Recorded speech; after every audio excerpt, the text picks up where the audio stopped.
വിഴിഞ്ഞം അന്താരാഷ്ട്ര തുറമുഖവുമായി ബന്ധപ്പെട്ട് ഇന്നലെ മാധ്യമങ്ങളിലൊക്കെ തന്നെ വന്ന വാർത്തകൾ വളരെ പോസിറ്റീവായ വാർത്തകളായിരുന്നു. അതായത് വിഴിഞ്ഞം തുറമുഖവുമായി ബന്ധപ്പെട്ട് ഏറ്റവും അധികം നിക്ഷേപ സാധ്യതകൾ ഈ ഒരു ഘട്ടത്തിൽ MSP, അതായത് മെഡിറ്ററേനിയൻ ഷിപ്പിംഗ് കമ്പനി, ഈ ഒരു വിഷയത്തിൽ ഇടപെട്ടതായും ഏതാണ്ട് 13,000 കോടി രൂപയുടെ ഒക്കെ നിക്ഷേപം ഇതിലേക്ക് വരുന്നു. 2080 സർക്കാരിന്, കേരളത്തിന് ഈ വിഴിഞ്ഞം തുറമുഖം സ്വന്തമാകും തുടങ്ങി വളരെ പോസിറ്റീവായ പോയിന്റുകൾ ഉൾക്കൊള്ളിച്ചുകൊണ്ടാണ് മാധ്യമങ്ങളൊക്കെ തന്നെ വാർത്ത നൽകിയത്.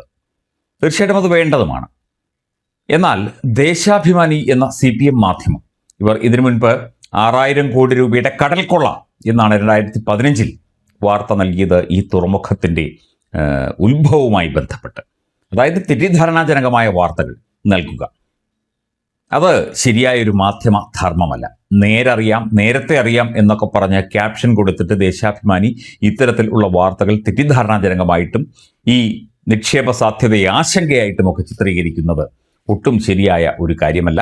ഇന്നലെ വന്ന വാർത്ത പ്രേക്ഷകർ കണ്ടു കാണും. രാജ്യത്തെ തുറമുഖങ്ങളിലെ ഏറ്റവും വലിയ വിദേശ നിക്ഷേപമാണ്. അതായത് MSC നിക്ഷേപിച്ചത് 49% നിക്ഷേപം 13,000 കോടി രൂപ. പ്രമുഖ മാധ്യമങ്ങളൊക്കെ വളരെ നല്ല വാർത്തകൾ വളരെ പോസിറ്റീവായിട്ടാണ് നൽകിയത്. പക്ഷേ ഇതൊക്കെ ദേശാഭിമാനിക്ക് വെറും ആശങ്കയായി മാറുന്ന കാഴ്ചയാണ് ദേശാഭിമാനിയിലൂടെ കണ്ടത്. മാത്രമല്ല അവരുടെ ഓൺലൈൻ മാധ്യമത്തിൽ നടത്തിയ ഇത്തരം അപ്ഡേറ്റുകളൊക്കെ അവർക്ക് പിൻവലിക്കേണ്ടിയും വന്നു എന്നതാണ് മറ്റൊരു കാര്യം. വിഴിഞ്ഞം ഓഹരി കൈമാറ്റം, അത് പെട്ടെന്ന് നേട്ടവും, അതായത് ഇവരുടെ ഭരണകാലത്തത് വലിയ നേട്ടവും, പിന്നീട് ഈ സർക്കാർ വന്നപ്പോൾ, UDF സർക്കാർ വന്നപ്പോൾ അത് ആശങ്കയും ആയി മാറുന്ന വളരെ വിചിത്രമായ കാഴ്ചയാണ് ദേശാഭിമാനിയിലൂടെ അറിയാൻ സാധിച്ചത്. വിഴിഞ്ഞം അന്താരാഷ്ട്ര തുറമുഖത്തെ വിദേശ നിക്ഷേപവുമായി ബന്ധപ്പെട്ട് 2 ദിവസം കൊണ്ട് മലക്കം മറിഞ്ഞ് CPM മുഖപത്രം ദേശാഭിമാനി. കഴിഞ്ഞ ദിവസം അനുകൂലിച്ച് റിപ്പോർട്ട് ചെയ്ത പത്രത്തിന് പെട്ടെന്ന് ആശങ്കയുണ്ടായി. പ്രതിപക്ഷ നേതാവ് പിണറായി വിജയൻ ഇന്നലെ നിയമസഭയിൽ ഓഹരി നിക്ഷേപത്തിനെതിരെ സംശയിച്ചതിന് പിന്നാലെ പത്രവും ആശങ്കയുമായി രംഗത്ത് വന്നു. അതായത് നിന്ന നിപ്പിൽ 24 മണിക്കൂറിനകം തന്നെ നിലപാട് മാറ്റുന്ന, അല്ലെങ്കിൽ മലക്കം മറിയുന്ന, പ്ലേറ്റ് മാറ്റുന്ന ഒരു രീതിയാണ്. അതെന്ത് പത്രധർമ്മമാണെന്ന് മനസ്സിലാകുന്നില്ല. വിഴിഞ്ഞത്തേക്ക് വിദേശ മൂലധനം ഒഴുകിയെത്തുന്നത് LDF സർക്കാരിൻ്റെ ദീർഘവീക്ഷണം മുൻനിർത്തിയുള്ള ഇടപെടലുകളുടെ വിജയമായി എഴുതിയ അതേ പത്രം ഇന്നലെ അതായിരുന്നു വാർത്ത. ഇപ്പോൾ വിഷയത്തിൽ കടുത്ത ആശങ്ക അറിയിക്കുന്നു. പിണറായി വിജയൻ എന്ത് പറയുന്നു അതനുസരിച്ചാണ് പത്രം പ്ലേറ്റ് മാറ്റുന്നത്, അല്ലെങ്കിൽ മലക്കം മറിയുന്നത്. ഇത് ജനങ്ങൾ വായിക്കുന്ന പത്രമല്ലേ, പണം കൊടുത്ത് ജനങ്ങൾ വാങ്ങി വായിക്കുന്ന പത്രമല്ലേ എന്ന് ചോദിച്ചു പോവുകയാണ്. സഖാക്കളും തീർച്ചയായിട്ടും ചോദിക്കണം. പിന്നാലെ വിദേശ നിക്ഷേപത്തെ അനുകൂലിച്ച് ദേശാഭിമാനി വെബ്സൈറ്റിൽ നൽകിയിരുന്ന വാർത്തയും പിൻവലിച്ചു. ഇതൊക്കെയാണ് ഇവരുടെ ഒരു മാധ്യമ ധർമ്മം. നിലവിലെ കരാർ വ്യവസ്ഥകൾ ലംഘിച്ചുകൊണ്ടാണ് വിഴിഞ്ഞത്തെ ഓഹരികൾ കൈമാറാൻ നീക്കം നടക്കുന്നത് എന്നാണ് ഇന്നത്തെ റിപ്പോർട്ട്.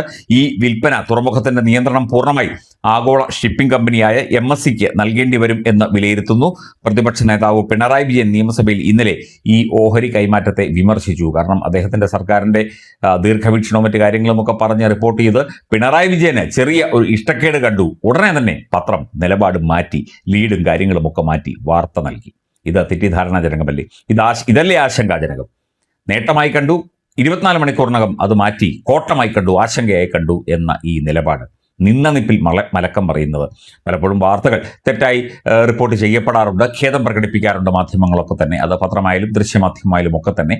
പക്ഷേ ഈ ഒരു വിഷയത്തിൽ കൃത്യമായി ഇന്ന് ചക്കെന്ന് പറയുകയും നാളെ കൊക്കെന്ന് പറയുകയും ചെയ്യുന്ന നിലപാട്, അത് ഏത് പത്രമായാലും, ദേശാഭിമാനിയല്ല, ഏത് പത്രമായാലും ശരിയായ ഒരു നിലപാടോ നടപടിയോ ആയിട്ട്, അല്ലെങ്കിൽ ഒരു മാധ്യമധർമ്മമായിട്ട് ഒരിക്കലും നമുക്ക് കരുതാനാകില്ല.